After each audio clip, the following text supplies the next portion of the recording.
الرحمن علم القرآن خلق الإنسان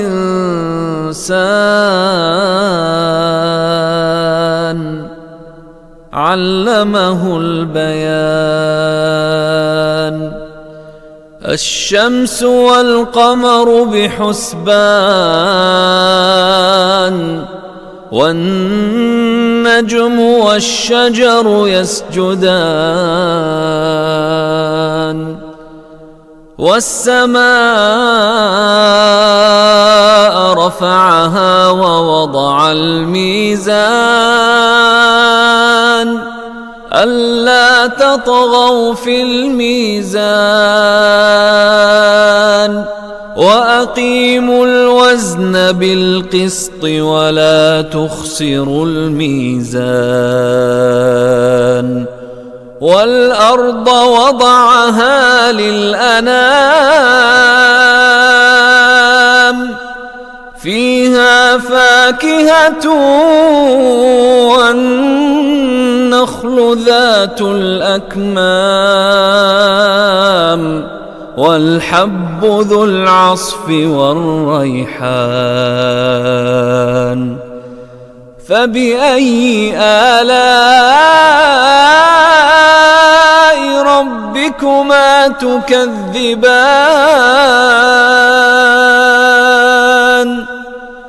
خلق الإنسان من صلصال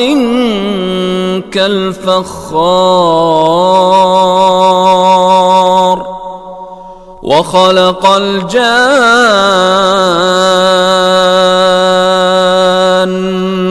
من مارج من نار فبأي آلاء ربكما تكذبان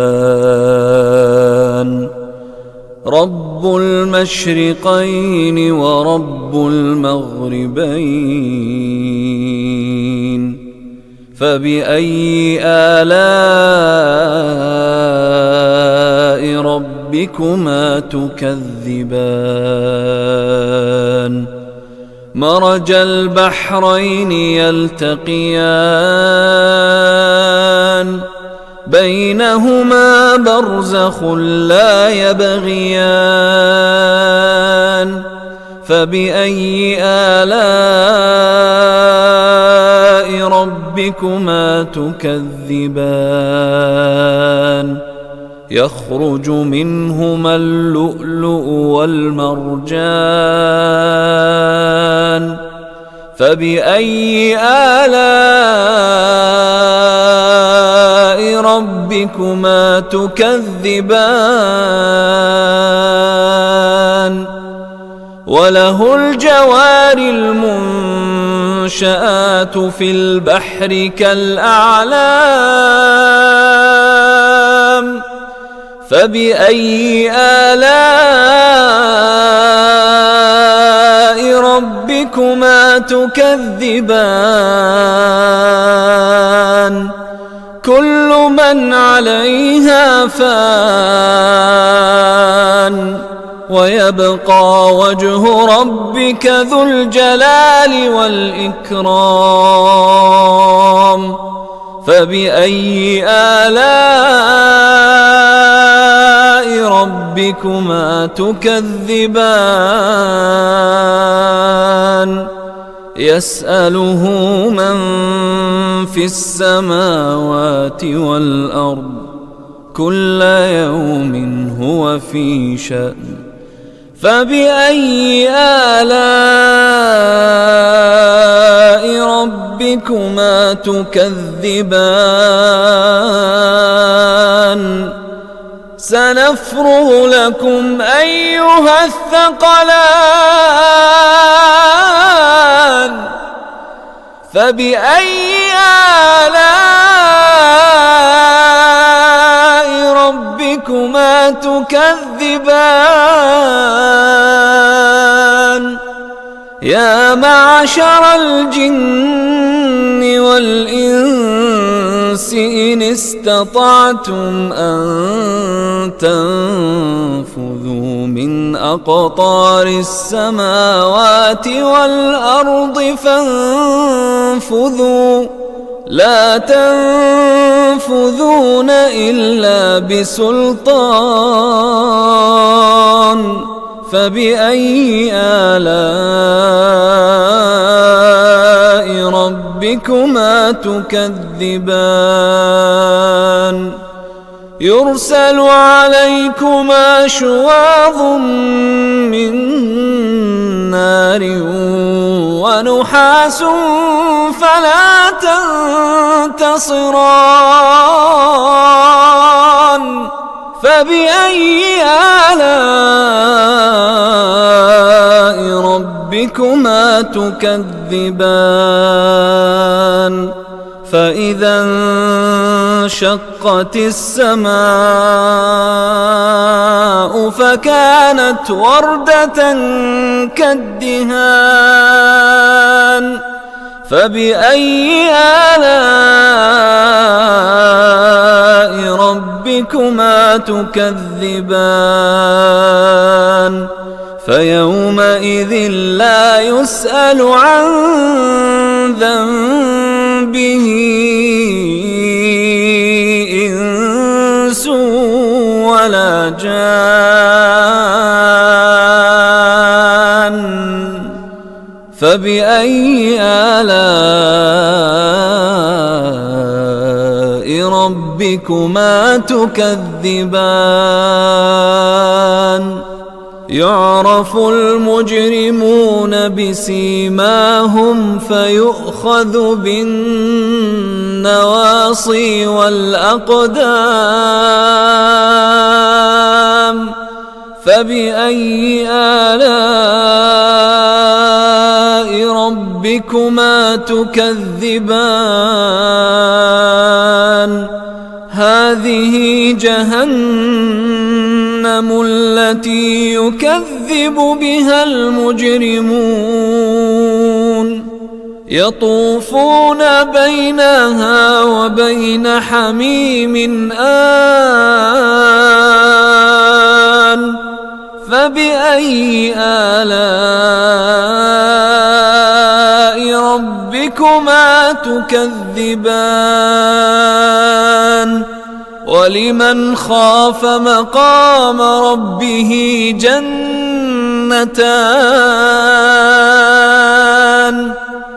فبأي آلاء ربكما تكذبان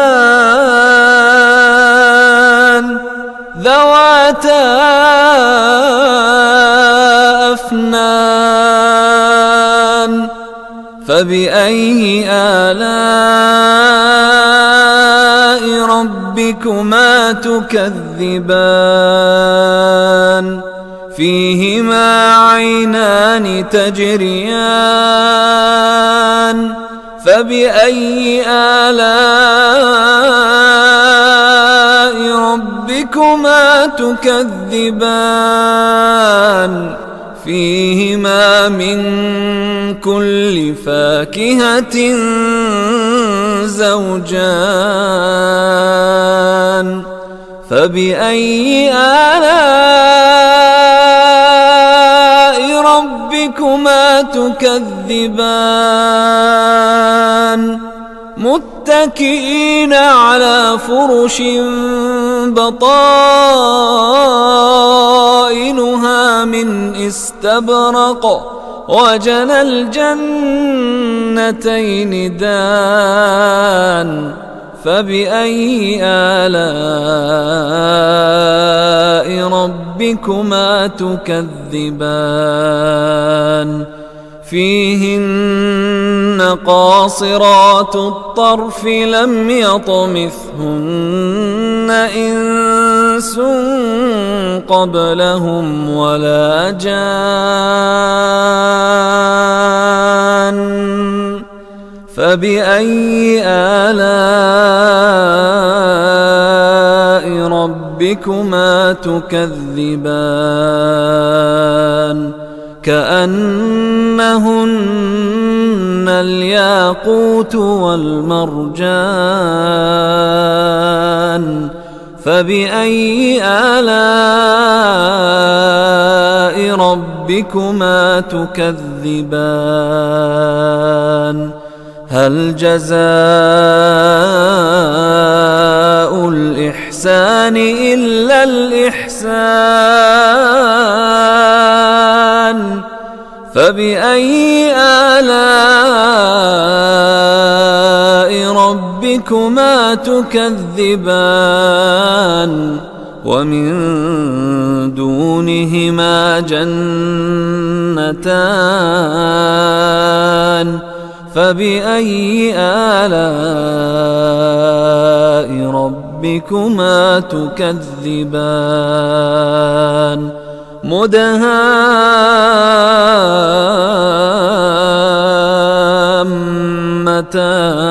مدهامتان فبأي آلاء ربكما تكذبان فيهما عينان نضاختان فبأي آلاء ربكما تكذبان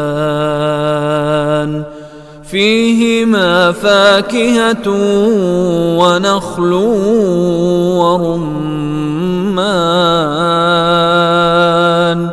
فبأي آلاء ربكما تكذبان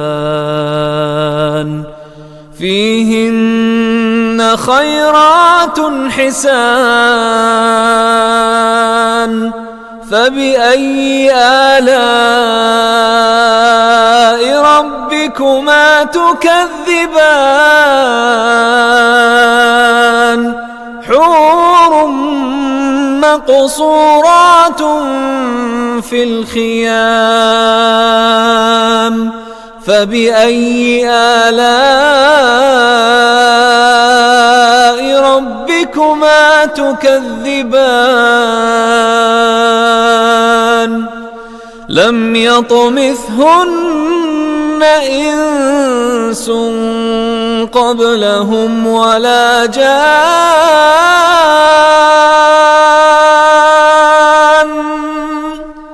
فبأي آلاء ربكما تكذبان متكئين على رفرف خضر وعبقري حسان فبأي آلاء ربكما تكذبان تبارك اسم ربك ذي الجلال والإكرام